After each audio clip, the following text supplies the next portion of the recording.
guys! This is my baby Lalapot.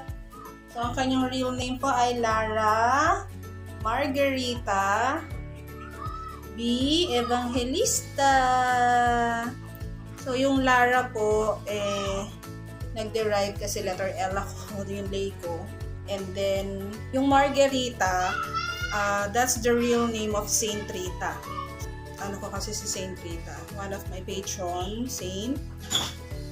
She's 7 months. Kita niya si daddy niya. So I have 5 kids po. So this one is 0 year. Tapos sumunod si Lorena 5.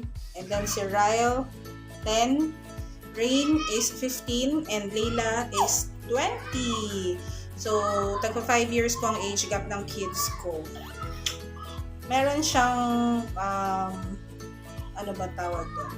Meron siyang medical condition, parang ganon, health condition. So, Lara has congenital hypothyroidism. Ayan. So, isasama ko siya sa mga stories namin. Ang buhay ni Mamile! Support nyo kami guys. Soon, magpo-post ako na about sa family ko and sa maraming events at pagbibigay namin ng blessings. Thank you guys! Kuya Leon, hawak mo nga siya.